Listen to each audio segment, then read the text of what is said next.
Olá, boa noite a todos. Você está com Gevaer, editor da revista UFO, no programa Ufologia Sem Fronteiras. Programa esse que está me surpreendendo. Meus amigos, imaginem que nos 4 primeiros programas, nas 4 primeiras edições, nós somamos quase 60 mil visualizações. E não sei o que aconteceu, alguém não gostou do primeiro programa, hackeou e tirou do ar. Mas nós já tomamos as nossas precauções. Um amigo de Minas conseguiu o programa que ele baixou e já está no ar. Temos quase 60 mil visualizações em 4 semanas de programas. E os likes? De 98% a 99% são likes. Às vezes mais, 99%, dependendo do programa. Tem 1 ou 2% de dislikes. Não dá para agradar a todos. Mas esses que têm os dislikes podem me dizer qual é o problema que vocês estão vendo, que eu vou tentar consertar. Eu gostaria de agradecer imensamente a audiência de vocês e a aceitação que vocês tiveram para a promoção que a revista UFO fez nesse momento tão crítico na nossa vida, em que a revista teve a sua publicação impressa suspensa.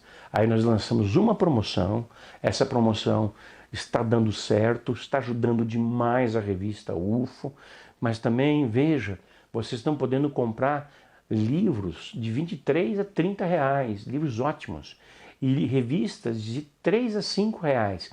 Agora pensem, muitos dos nossos leitores chegaram agora à ufologia, no último ano, nos últimos 2, 3 ou 4 ou 5 anos, e não fazem ideia do que nós publicamos muito antes disso. Por exemplo, nós publicamos 80 edições de uma revista que se chamava Ufologia Especial, UFO Especial, que também está na promoção nesse mesmo valor de 3 a 5 reais. E tantos outros títulos de 10, 15 anos atrás, em que nós tratamos praticamente tudo na ufologia. Tá?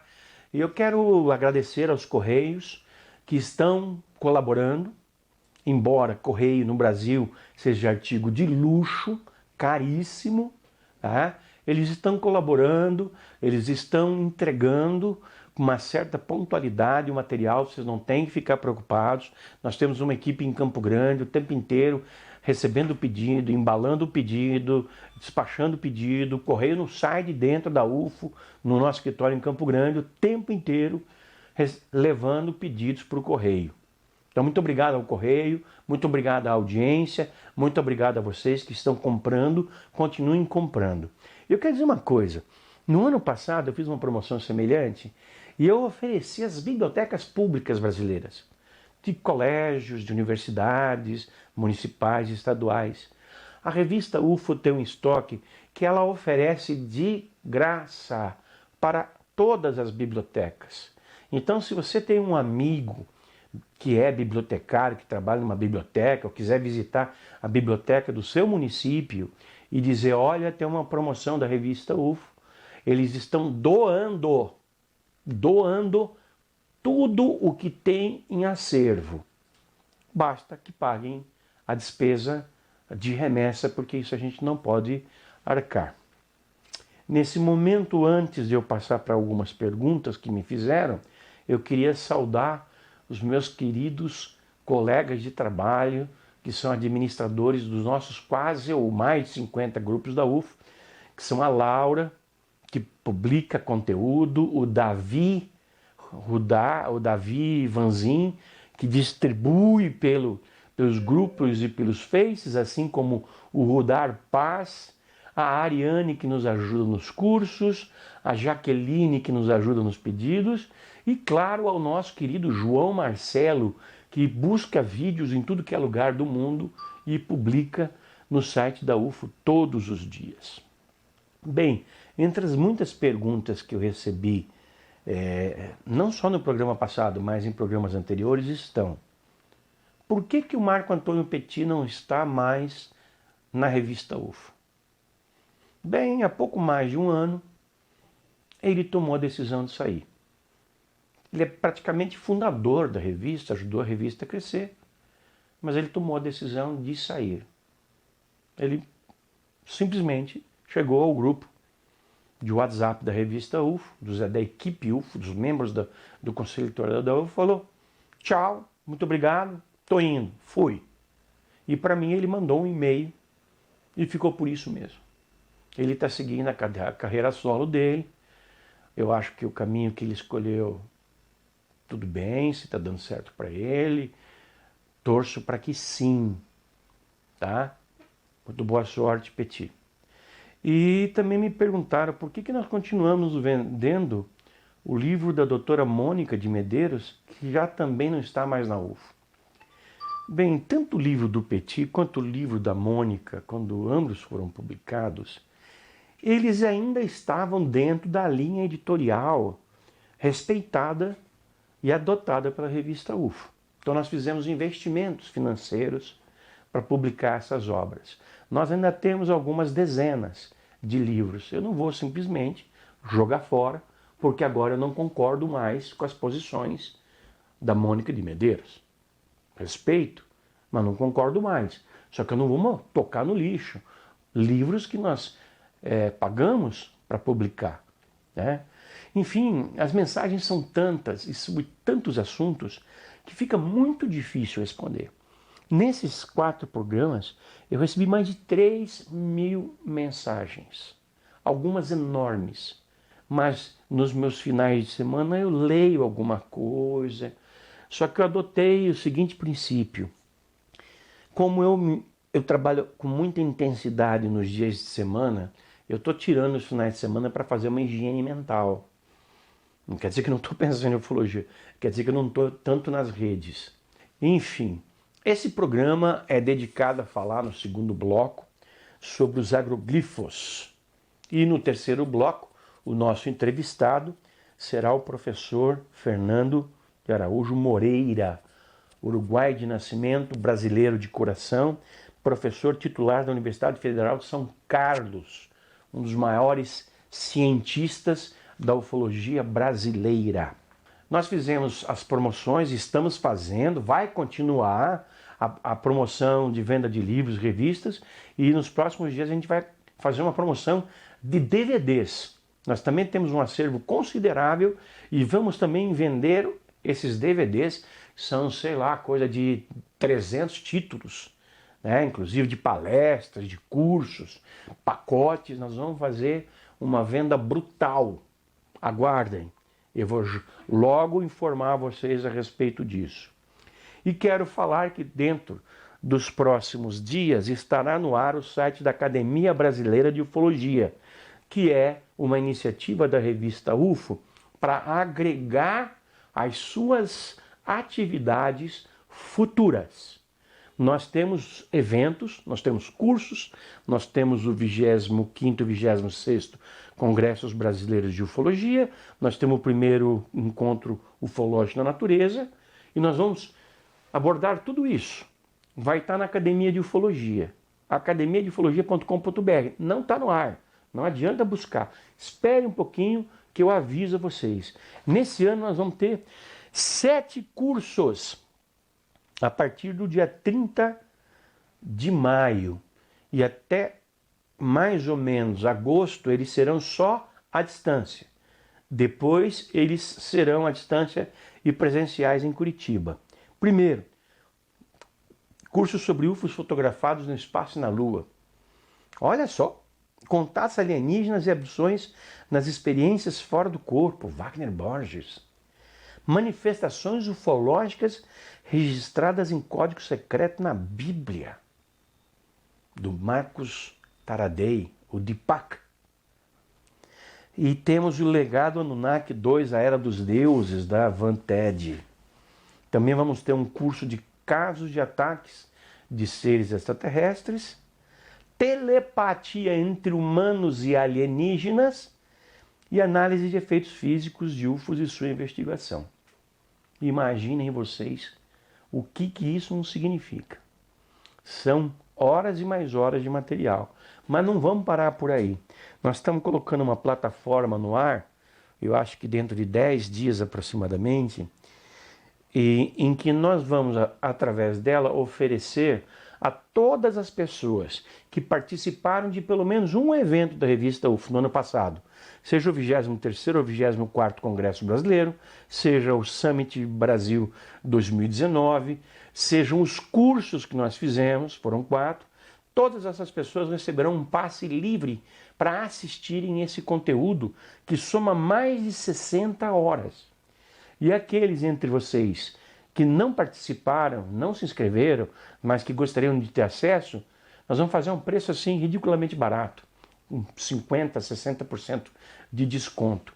Porque a gente entende, na pandemia está todo mundo em casa, trancado, ninguém pode sair, mas para ficar em casa é melhor que você assista Netflix, sei lá, que você então se instrua sobre ufologia, se instrua sobre os temas específicos dos congressos de ufologia que nós promovemos, dos cursos de ufologia que nós realizamos. Bem, eu tenho a satisfação de dizer que nós lançamos os nossos primeiros livros do ano de 2020. Eram para ter sido lançados no Congresso de Ufologia, que era para ter sido ocorrido há 2 finais de semana atrás. E infelizmente não foi. Está aqui o livro do Mike Bara, celebridade da série Alienígenas do Passado, do History Channel, em que ele fala que, muito antes de os Anunnaki virem à Terra e tornarem os nossos deuses, eles criaram uma civilização super avançada em Marte. E ele mostra as evidências aqui. Anunnaki em Marte. E UFOs no espaço, sobre o que nós falamos na semana passada, na entrevista com o Jackson, que é o expert que publicou esta obra que eu, na opinião de um editor tarimbado com 40 anos de experiência, considero o melhor trabalho já produzido a respeito. Totalmente ilustrados e com 20 páginas coloridas. O subtítulo é As provas oficiais e definitivas de que alienígenas acompanham a aventura espacial humana. Fantástico livro. Os 2 livros estão sendo vendidos numa oferta na revista UFO. Tem o link aí embaixo, onde você pode adquiri-los e receber rapidinho no seu endereço e aproveitar a quarentena para ler obras de qualidade, além daquelas que vocês já estão usufruindo da nossa promoção. Agora nós vamos para o intervalo e voltamos para falar sobre agroglifos.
Meus amigos, estamos de volta com o tema de hoje, agroglifos.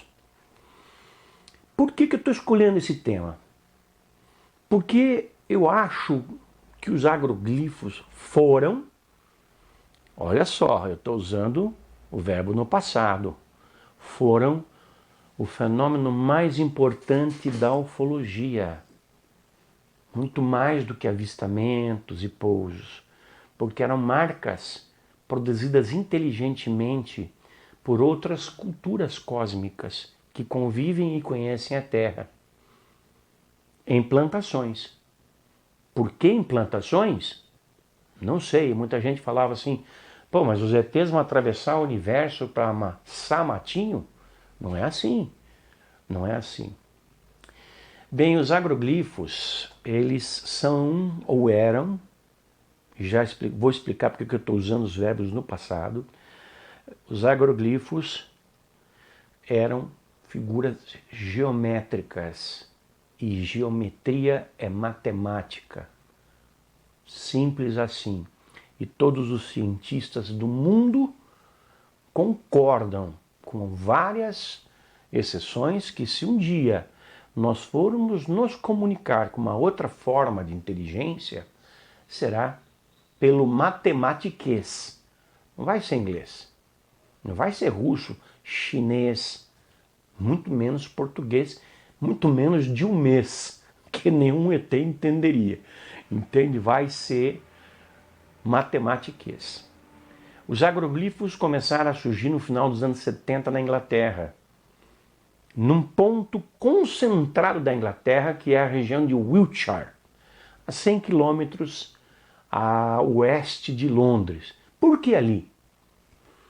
Há duas razões sobre as quais se especula.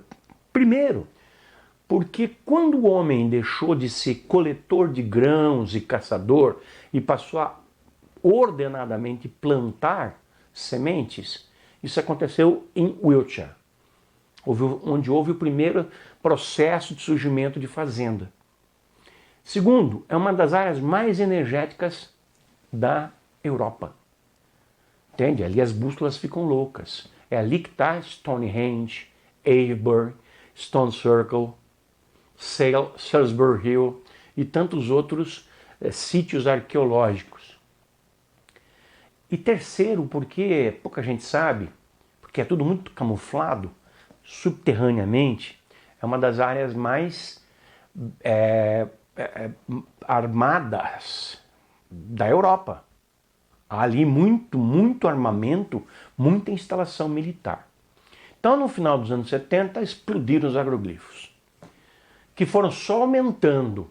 Aí eles saíram da regiãozinha de Wiltshire e se espalharam pela Inglaterra. E depois eles começaram a se espalhar pela Europa, chegando à Rússia, chegando aos Estados Unidos, ao Canadá, chegando a vários países. Por que esse espalhamento?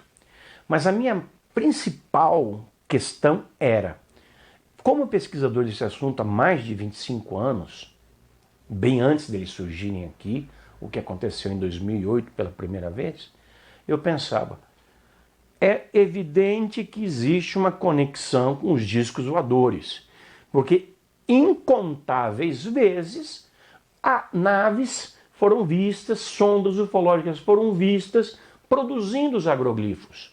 Por onde elas passavam, os agroglifos iam surgindo. E nas noites anteriores à descoberta de agroglifos, os fazendeiros viam luzes sobre a plantação. Então não tem questão sobre isso. Há uma conexão com o fenômeno, embora na Inglaterra eles não vejam isso com muita clareza. Na Inglaterra, os ufólogos não se interessam pelos círculos e os circólogos, estudiosos dos círculos, dos agroglifos, não se interessam pelos UFOs.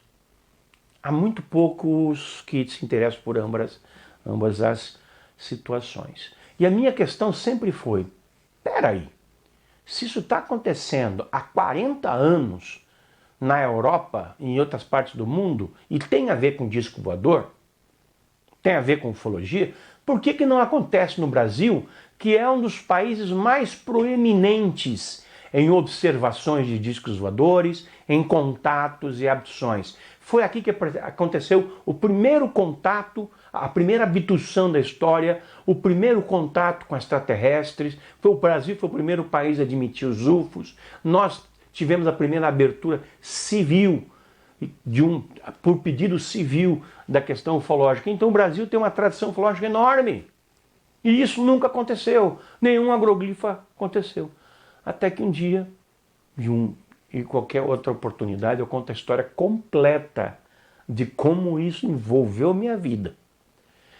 Até que um dia, em novembro, surgem 2 agroglifos aqui em Santa Catarina, na cidade de Ipuaçu. Aí todo mundo perguntava para mim, por que Ipuaçu? Ué, não sei, podia ser Aracaju, Botucatu.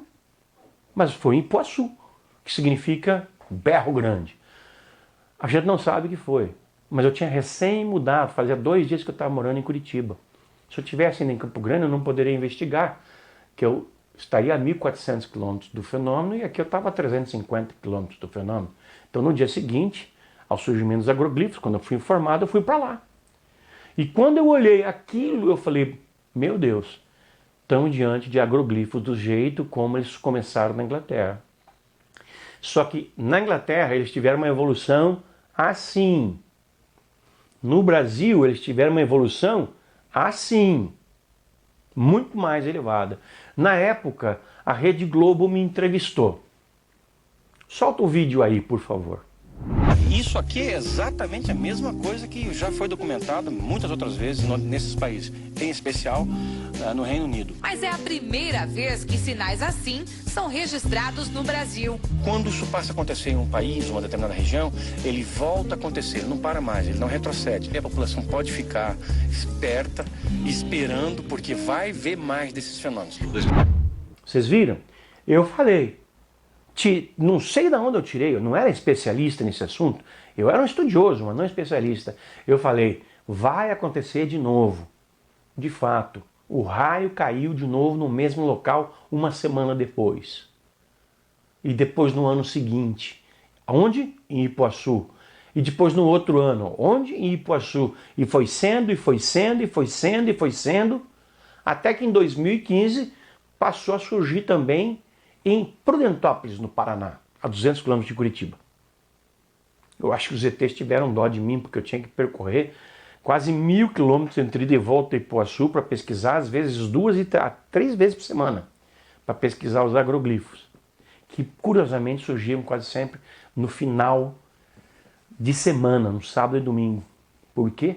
E nem sempre à noite, às vezes em plena luz do dia. A pessoa olhava para o campo às 9 da manhã, não tinha nada.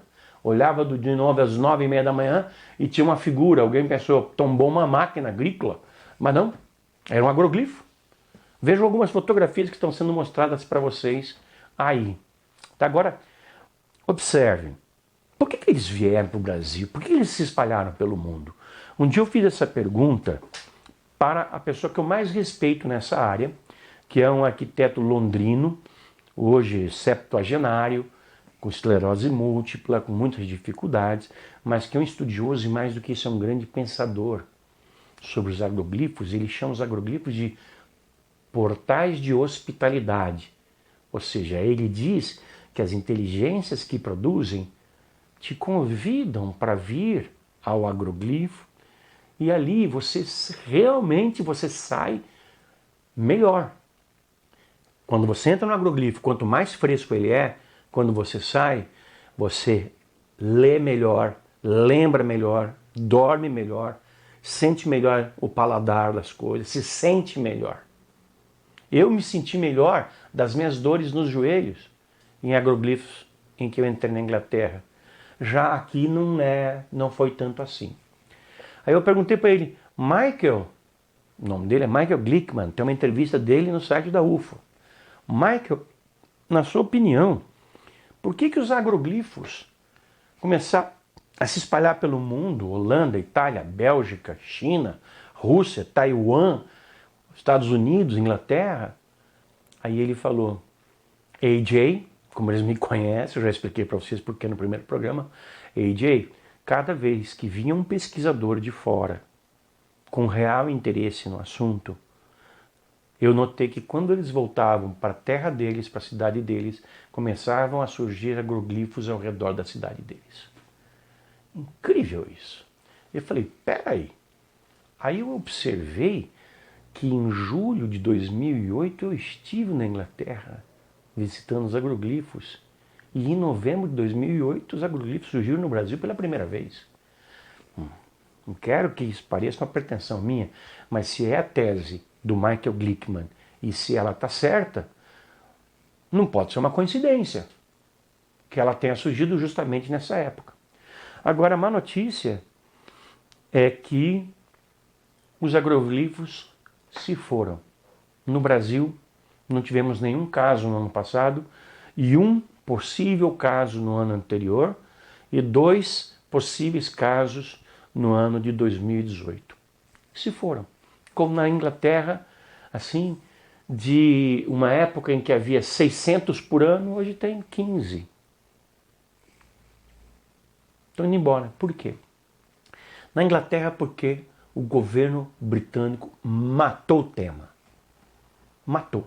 As pessoas, as gerações, nasceram e conviveram com os agroglifos. Elas não dão importância para isso. Eu e o Tony, co-editor da revista UFO, estávamos num agroglifo inglês há 2 anos, tirando medidas do agroglifo, e alguém chegou e perguntou, o que vocês estão fazendo? Estamos medindo. Para quê? Para uma pesquisa. Pesquisa? Por quê? Eles não têm ideia. O governo matou o interesse das pessoas pelos agroglifos lá. Nem pesquisador existe mais, exceto um brasileiro que é consultor da revista UFO, que é membro do CBP-TV há 30 anos, Newton Rampasso, que mora em Wiltshire, que é provavelmente o maior conhecedor de agroglifos hoje na Inglaterra. E é brasileiro. Mora lá há 30 anos. Aqui no Brasil, por que eles foram embora? Por total desinteresse da comunidade de pesquisadores e das pessoas. Tirando eu, que fui a quase todos os eventos, algumas 2 dúzias, tirando o Tony, que foi a alguns, tirando o Cláudio Baú, que foi a alguns, tirando o Ivo, que foi a alguns, tirando o Carlos Machado, que foi a alguns, ninguém mais tirou a bunda da cadeira para ir investigar os agroglifos. Então o fenômeno acontecia ali e ninguém estava nem aí. O meu tesão era chegar rápido aos agroglifos, filmar os agroglifos com drone, que foi o que eu fiz, voltar rápido pro hotel, subir para a internet e falar, gente, isso está numa plantação aqui no oeste de Santa Catarina, venham ver. Aparecia alguém? Ninguém. Eu cansei, nos primeiros momentos de agroglifos no Brasil, de dar entrevistas em que eu falava, membros da comunidade científica, técnicos agrícolas, engenheiros agronômicos, na área de Santa Catarina, no oeste, há tantos deles, venham ver isso, não deixem que seja apenas um ufólogo, que nem formação em biologia tem, dizer que isso é uma coisa anormal, dizer que isso é uma coisa completamente diferente de tudo o que pode haver no nosso planeta. Essa é uma aulinha rápida sobre agroglifos. Um dia eu falo um monte sobre isso. Mas agora nós vamos para o intervalo e voltamos com o professor Fernando Araújo Moreira. Um abraço e até já.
nós estamos no terceiro bloco do nosso quinto programa, 7 de abril.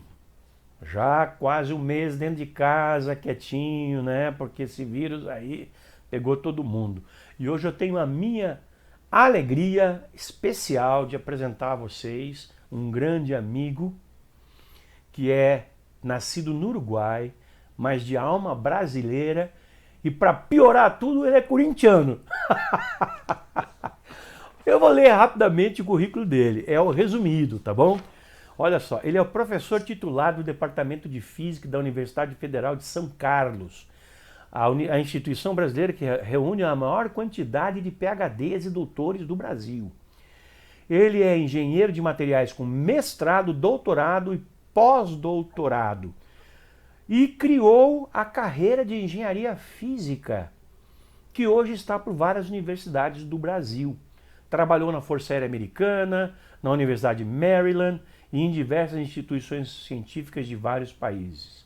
É também diretor do Instituto de Estudos Avançados e Estratégicos, coordenador-geral do Núcleo de Estudos Estratégicos em Defesa e Segurança e, claro, para nossa alegria, consultor da revista UFO. Muito obrigado por estar conosco. O Fernando está aí em São Carlos agora, em quarentena. Professor, eu queria fazer uma pergunta inicial. Há 2 anos, o senhor publicou esse artigo aqui, né? A outra. Não? Essa a aqui. outra. Que ciência move os discos voadores. Ah, sim, legal. Essa aqui. Ok, eu acabei de falar no bloco anterior, não sei se você assistiu, sobre os agroglifos.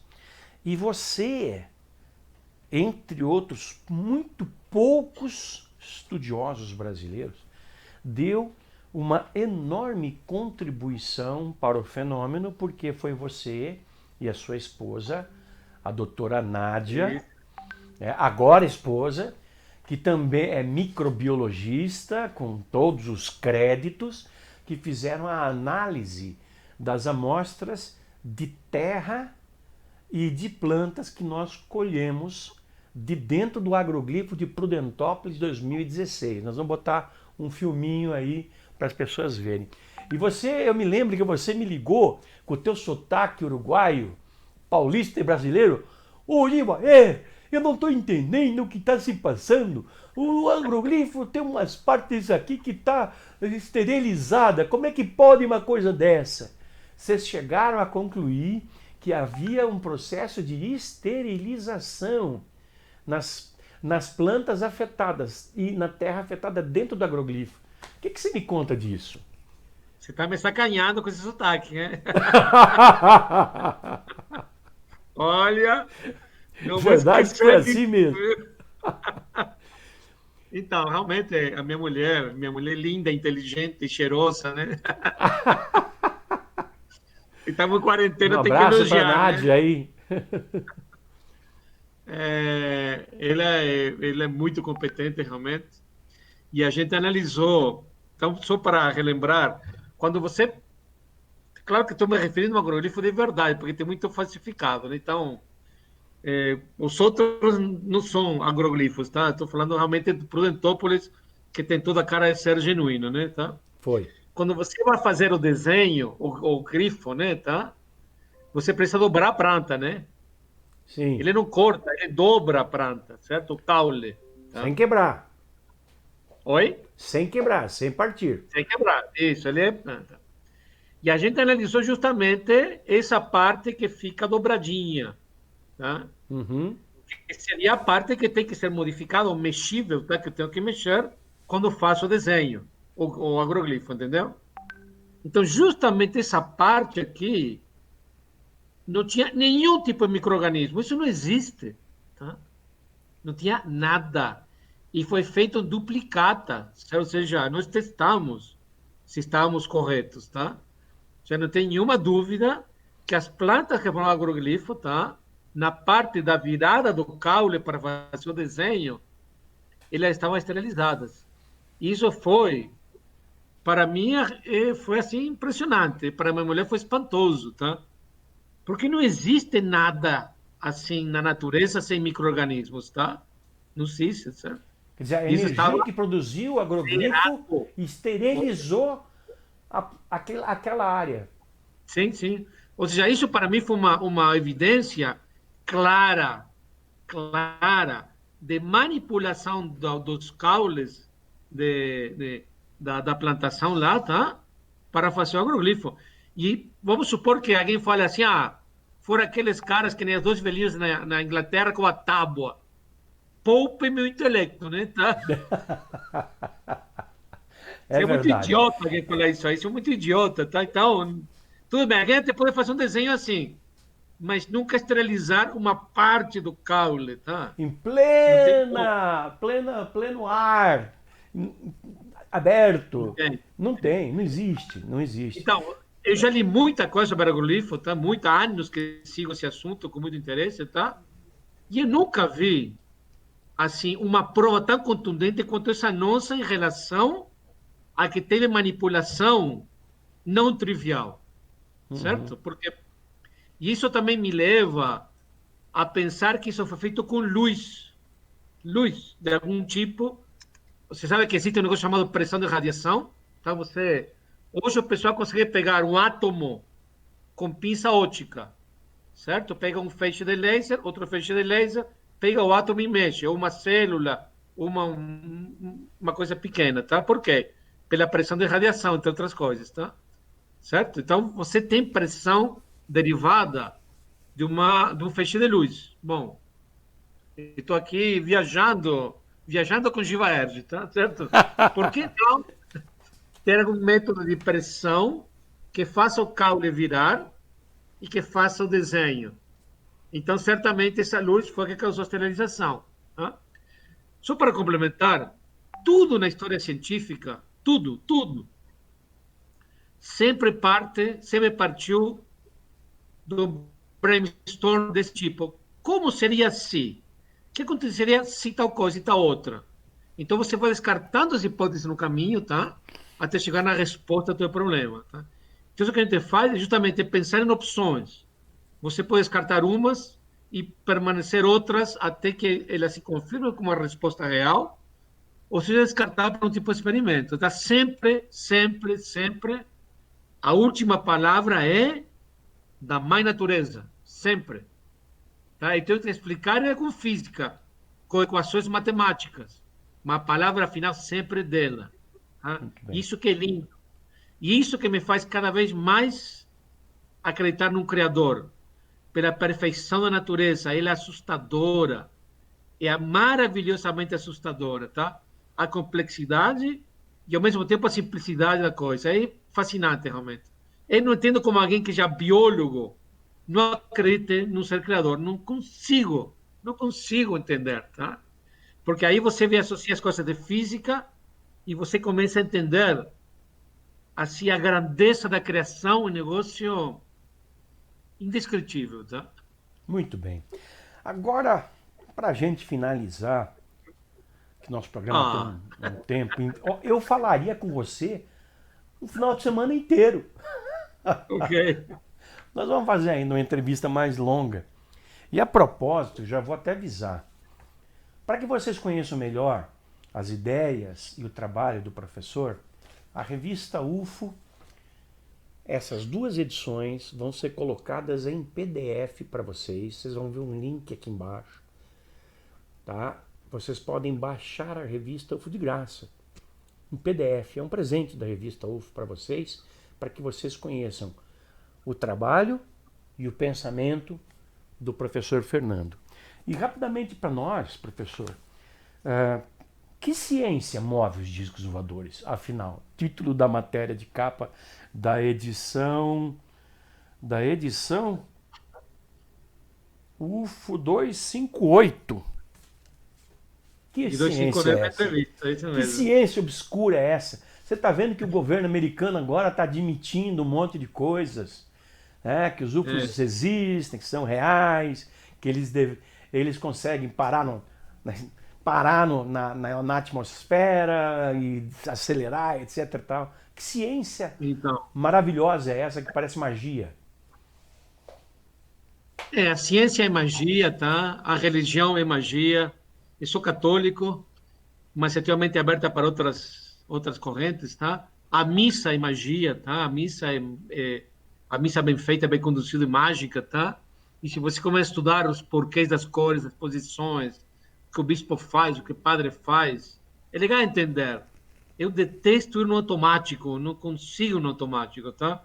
Eu sempre estou questionando. De criança, eu sempre fui chato, tá? Mas tudo bem. Eu acho que é um chato feliz, né? Que bom. Mas qual é essa ciência que move os discos voadores? O que você pode, Então, assim, eu você acho como justamente cientista de nisso, ponta, o porque que você vislumbra? Como é que é essa máquina? O que a move? Como é que ela atravessa o universo? Sei lá, de quantos planetas vêm, há quantos anos-luz estão eles? capaz que está mais perto do que você imagina. Eles devem ter uma tecnologia tão espantosa que vencem essas distâncias interestelares rapidamente. Não é uma coisa Ó, como nós fazemos. Nós já demoramos 26 meses para chegar com um foguete a Marte. O Elon é, Musk está conseguindo fazer isso com 9 meses. Logo, logo vai ser com 2 semanas. Vai chegar a ocasião que vai acontecer em 1 hora. Ó, daqui 1 hora eu estou em Marte. Vai demorar, mas vamos chegar. veja, mas esse é o caminho correto da coisa, tá? Quando você pula etapas, a chance da tragédia é grande. Nós temos que sempre pensar na pirâmide do conhecimento, certo? Até a pirâmide de Maslow, que já trata desde as necessidades básicas da gente até o ponto central maior da pirâmide, que são as coisas mais, digamos, mais difíceis de alcançar, né? Aliás, só como os tempos mudam, na base da pirâmide de Maslow estava a coisa mais básica, que é alimentação, fazer xixi, tomar água, certo? O que tem mais básico do que isso, do que se alimentar? O que está abaixo da pirâmide de Maslow? Wi-Fi. Você pode parar de comer, aí tudo bem, mas se tira o Wi-Fi é revolução, tá? Então, essa pirâmide é um negócio dinâmico, realmente é interessante de estudar. Voltando ao assunto do que move esses objetos, que eu, pessoalmente, não tenho nenhuma dúvida da existência, tá? Como você falou no início, e eu agradeço as palavras, tá? Eu sou engenheiro de materiais, mas fiz mestrado em física, doutorado em física, e fiz pós-doutoramento em física de 95 a começo de 98 na Universidade de Maryland, na região metropolitana de Washington, D.C., que é a capital dos Estados Unidos. E meu projeto foi financiado pela Força Aérea Americana, e as minhas amostras foram feitas pela NSA, tá? National Security Agency, ou seja, essa sim é secreta, tá? A CIA, todo mundo sabe onde que fica. Langley Park, Virgínia. A NSA ninguém sabe. Então, eu tive contato com as coisas que eu não posso contar, obviamente. Eu sou um cara leal e por isso que estou vivo, tá? Mas eu garanto que não tem nada de invenção esse assunto, tá? Só que, infelizmente, a grande maioria das pessoas não está preparada ainda para isso aí, não está preparada, tá? Certo? Então, isso tem que ir entrando nas cidades aos poucos, tá? E certamente esse assunto também meio que proibido pelas grandes corporações. Fármacos, energia, transportes, tem que ter um cuidado grande com isso aí. Então, muitas vezes, embora eu não estou de acordo, mas eu entendo que esse conhecimento seja tremendamente classificado e que tenha que ir sendo liberado aos poucos. Não estou de acordo, mas eu entendo por quê. Tá? Eu tenho orgulho de dizer que o Uruguai foi, se não o primeiro, um dos primeiros países que admitiu a existência oficialmente dos OVNIs. Tá? E eu tenho um amigo que um dia quero que seja meu amigo também, o Ariel, né, da Força Aérea. Ariel, né? Ariel Sanchez, grande amigo, consultor da revista UFO. Então, é um orgulho ter um uruguaio assim, militar e nessa posição, tá? No ano passado, aliás, a CRIDOVNI, que é Comissão Receptadora e Investigadora de OVNIs, completou 40 anos de existência. 40 e da anos Força de Aérea. existência. Da Força Aérea. Da Força Aérea. Inacreditável. Incrível, tá? Então, eu não sei, obviamente, qual é a forma que eles usam para esses movimentos rápidos e bruscos. Tá? Nós morremos na primeira viagem, tá? Porque se você vê o treinamento de um astronauta para ir para a estação espacial, ou de um piloto de um caça F-18, F-20, F-22, em termos de gravidade, eles têm que aguentar 10, 15 Gs. Bom, um objeto a 50 metros por hora que faz esse movimento deve ser 100 Gs, tá, ou mais. Nós não aguentamos isso aí, tá? Então, deve ter, obviamente, algum tipo de dispositivo para poupar o suposto piloto disso aí, não sei. Mas voltando pela terceira vez ao assunto da propulsão, eu não sei, ninguém sabe. Mas certamente vai ser uma coisa associada à velha polêmica do motor de dobra. Lembra, né? Tem muita coisa que é real, que muitas vezes é informada através de televisão. Eu sempre fui um admirador brutal de Star Trek, tá? E se você olha as coisas que tem lá, muito já existe hoje, tá? O desenho dos Jetsons, é incrível quanta coisa que tinha lá se tornou realidade hoje. Então, esse que é o caminho certo e que eu chamo do tempo de Deus, tá? Então, a propulsão tem que ser alguma coisa desse tipo, com antigravidade, com propulsão motor de dobra, uma coisa assim. Mas, e aí eu apelo ao meu velho, querido e muito amado mestre Einstein, tá? Na minha sala, a maior foto que tem é dele, tá? É grande, mais de 1 metro de altura, tem a foto dele, tá? Esse cara não era desse planeta, hein? Há uma Não, eu teoria de acho que esse que cara não era desse planeta.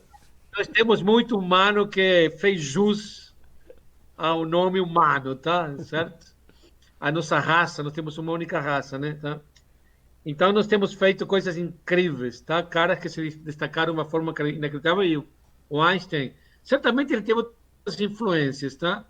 Você sabe qual que era o livro de cabeceira do Einstein? Dos.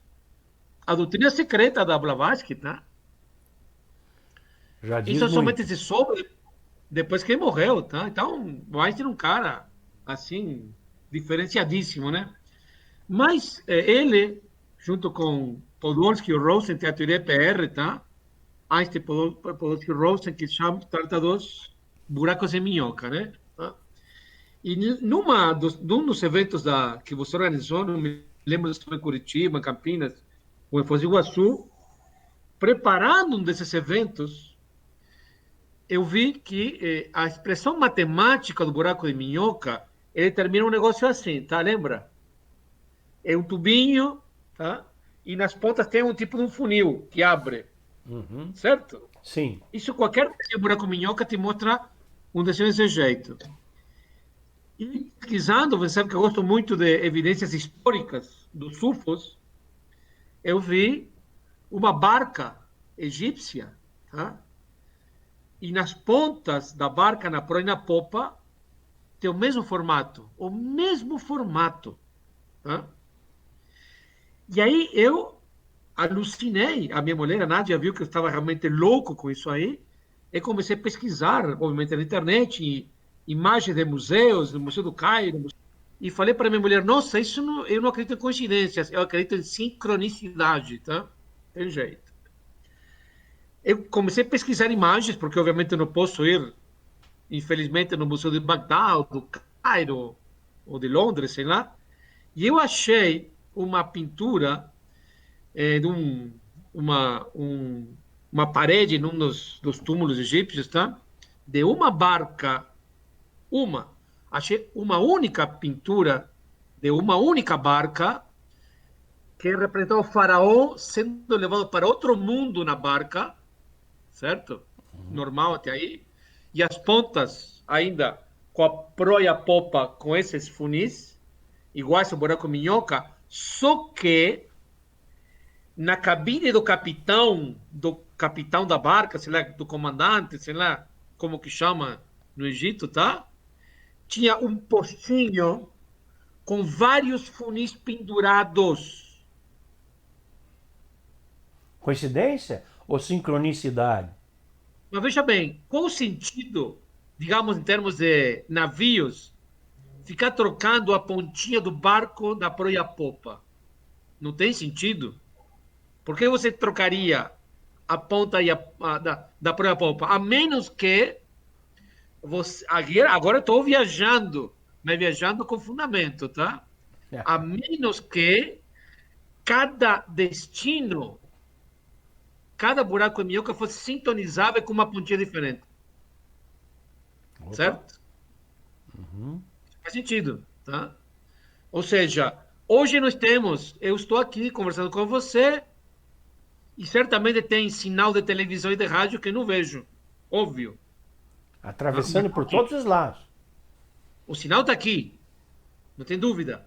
Mas eu preciso um conversor chamado televisão ou rádio para conseguir entrar nessa onda e usar essa onda. Bom, por que não posso sintonizar o universo que eu vou com esses, digamos, terminação de buraco e minhoca? Por que não? Por que não? Por que não? Veja bem, de novo, isso aqui, eu estou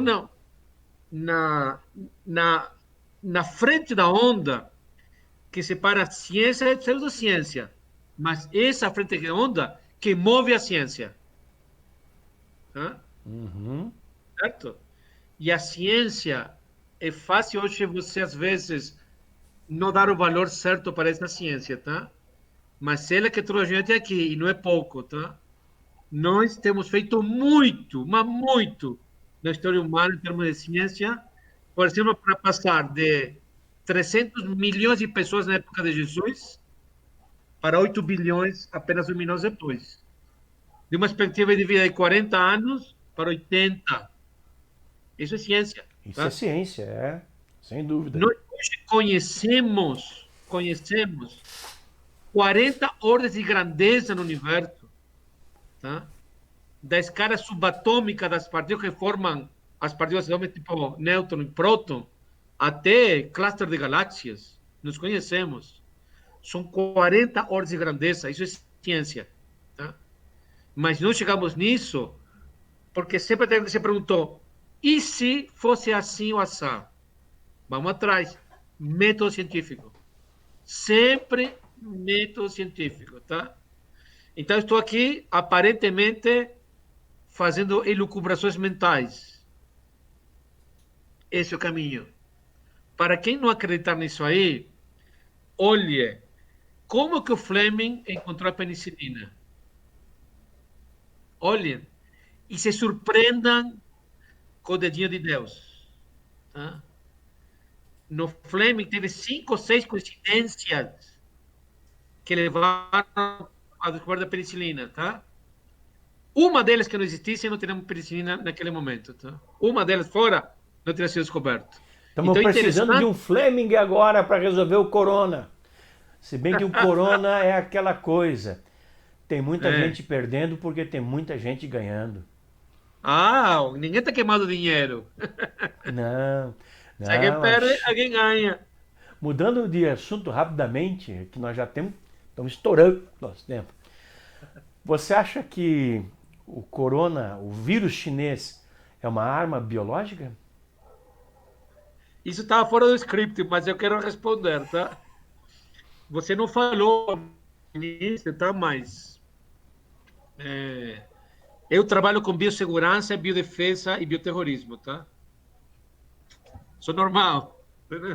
Eu trabalho com defesa QBRN, defesa química, biológica, radiológica e nuclear, tá? Quem treinou todas as agências do governo, Exército, Força Aérea, Marinha, ABIN, Polícia Federal, na abertura da Copa do Mundo para bioterrorismo fui eu, tá? Então, essa é uma das minhas praias. Eu não vou dizer que o vírus chinês é artificial, tá? Mas não precisa ser artificial para que alguém descubra o vírus, veja que ele tem uma taxa de proliferação absurda e solte ele de propósito. Tanto faz se for natural ou artificial, tá? Certo? Chama a atenção a taxa de mutação desse vírus, que é assustadora. Só no Brasil já tem 11, entre 8 e 11 novos vírus mutados do original. Tá? E isso vai se multiplicar muitas vezes. Pouca gente sabe, a não ser que você seja da área, que o vírus não é uma coisa viva como a bactéria. O vírus não tem vida. O vírus não tem vida, tem atividade. Então está errado você falar matei o vírus. Não. Você desativou o vírus. Tá? O vírus está morto, ele não tem vida própria. Tá?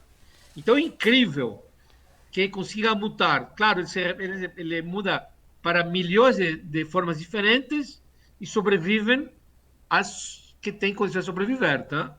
Então isso é uma mutação do vírus. Tá? Agora veja bem.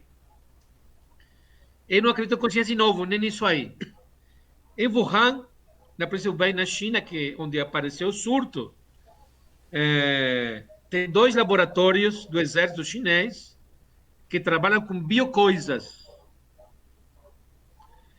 Coincidência número 1, apareceu lá. Segundo, eles não mostraram nunca quem foi o paciente zero. Isso é fundamental. Certo? Terceiro, como qualquer sistema comunista, que para mim é o cão na terra, qualquer coisa que tenha comunismo, tá? Certo? Ele não tem liberdade. Então ele sumiu com jornalistas e cientistas que quiseram alertar sobre o surto, não deixaram. Tá? Eles escondem o número de vítimas real. Eles deixaram acontecer a comemoração do Ano Novo Chinês. Já estava no meio do surto lá. Só dentro da China se movimentaram 300 milhões de pessoas. Certo? Espalhado, tá? Então, veja bem. O Tony, nosso querido amigo Tony, sabe muito bem que para você resolver um crime de polícia mesmo, precisa de quê? Motivo, meio e oportunidade. Certo? Motivo, meio e oportunidade. A China teve as 3 coisas para fazer o crime de simplesmente soltar o vírus. Pode ser natural. Não precisa ser engenheirado. Basta que eles tenham encontrado, opa, esse vírus tem um poder de contágio absurdo. Está aí a prova. Só que tem mais coisa nisso aí. E, de novo, eu não tenho nenhuma prova disso aí. É suposição minha, como cara pago para pensar sempre no pior. E pago não, ninguém me paga, mas pago, sei lá. Eu não ganho nada por isso aí. Mas eu sou consultado para pensar no pior. E em termos de biodefesa. Tá? Certo? Eu não sou geneticista, não sou infectologista, mas preciso saber um monte de todas as áreas para eu fazer o meu trabalho. Tá? Se você for um cara que quer fazer terrorismo, plantar uma bomba, qual é a primeira coisa que você faz? Você vai sentir o ambiente. Você vai medir as capacidades da tua vítima, tá? Para o pré-atentado e o pós-atentado. Isso chama-se medir a capacidade de resposta das forças do governo. Então a pessoa planta uma mala, uma mochila, e faz, que não tem bomba, não tem nada, mas liga, tem uma bomba em tal lugar. Aí todo mundo vai agir como se fosse uma bomba de verdade. Então o cara está olhando, está medindo quanto tempo o esquadrão antibomba chega, qual equipamento tem, como que os vizinhos reagem, para medir justamente as variáveis que ele vai ter que levar em conta para quando ele colocar a bomba de verdade. Capacidade de resposta das diferentes agências. Bom, eu acho que esse vírus pode ser isso aí. Qual a capacidade de resposta do mundo para um vírus que espalha muito rápido, atinge o mundo inteiro em questão de semanas, porém com fator de letalidade baixo? O Ebola tem um fator de letalidade de 80%, 90%. A peste também. A varíola é menos, mas ainda é terrível. Esse aqui não. Mas eu nunca vi um vírus que espalhe com essa taxa de contágio. Opa! Então a China pode vir agora e falar assim: eu vou fazer uma engenharia genética, vou pegar esse mesmo vírus e vou modificar para colocar um fator de letalidade alto. se eles tiverem a vacina, certo? Então, é preciso considerar essa possibilidade. A China chegou a tamanha imoralidade de falar para a França, porque a França está sem máscaras, porque a China fabrica as máscaras, a China fabrica os respiradores. Nós estamos na mão da China, meu amigo. Isso é, estrategicamente, isso é insano. E o pessoal só percebeu agora essa dependência absurda de todos os países do mundo com a China, tá? A China chegou e falou a imoralidade do tamanho infinito de falar para a França: vou te doar 1 bilhão de máscaras se vocês adotarem o Huawei como o 5G de vocês. Tá aí. É imoral. E eles entregaram ouro. Então, ainda bem que o inferno existe, tá? Porque aqui se faz, aqui se paga. Isso que é legal de acreditar no chefe lá em cima. Tudo bem, aqui você faz isso e eu não tenho como te punir. Mas ninguém é imortal, aguarde. É isso aí. Isso faz parte também da nossa espiritualidade. Ainda bem que a gente acredita e continua, tá? Senão você não consegue sobreviver. Então, eu não tenho dúvida, não tenho dúvida. É isso aí, Fernando. A liberação do vírus foi proposital. A gente saiu um pouco do assunto 1 milhão de ufologia. gente, se morrer 100 mil, tudo bem, está no lucro para eles. Outra evidência importantíssima. A China e a Rússia ficaram estocando ouro, comprando ouro meses antes da pandemia. O ouro é o único meio de você dar lastro a uma moeda. Pronto? Então, meio, oportunidade e motivo. Tá aí. É duro, né? É duro. Nós saímos um pouco do assunto, mas dada a sua experiência nesse campo, eu achei que seria muito válido para os nossos ouvintes terem a sua opinião abalizada, concreta. Eu quero te agradecer muito, Fernando, mesmo por você fazer parte da ufologia brasileira, por ser consultor da revista UFO, por dar as enormes contribuições que você tem dado à ufologia. Mais uma vez, para quem não assistiu, vai ter um link aí para vocês baixarem o PDF dessas 2 edições que contam o pensamento do nosso entrevistado e uma matéria excepcional que ele escreveu a pedido da revista UFO. Muito obrigado, Fernando. Eu desejo a você uma bela quarentena, tá? Uma bela quarentena. Se cuida, não sai muito de casa e as coisas vão melhorar. Antes vão piorar muito, mas vão melhorar. E é isso aí. Um grande abraço para você, meu amigo. Muito obrigado pelo teu tempo e pela tua sabedoria. Com certeza, esse tipo de chance é única. Você é um cara muito honesto e muito competente. Isso é difícil achar hoje, tá? Obrigado. E que luta por ideal, mais difícil ainda, idealista, competente e honesto. Olha, está faltando muito. Então, obrigado pela chance. Eu não faço mais do que minha obrigação, tá? Eu sou professor, isso faz parte da atividade de um professor, mente aberta e sem preconceito nenhum, tá? E, como sempre, o chefe é que manda. Brasil acima de tudo e Deus acima de todos, sempre. 100% contigo. Bem, meus amigos, vocês viram a qualidade da ufologia que é realizada por vários dos membros da UFO, pela UFO de maneira geral. O professor Fernando Moreira nos deu uma aula e este é um homem que nós devemos ouvir. Ele é um catedrático, ele é um acadêmico. Essa é a qualidade do trabalho que a revista UFO faz. Eu quero agradecer a sua audiência mais uma vez. Se você gostou do meu trabalho, dê seu like. Se você não gostou, dê seu dislike. Inscreva-se no canal para receber notificações. Compartilhe à vontade. Esses vídeos nunca serão cobrados, eles serão sempre distribuídos, sempre, tá? Eu quero mais para frente ter situações em que eu possa entrevistar 2 pessoas, 3 pessoas. E no último programa do mês, na última quarta-feira, eu vou promover um debate.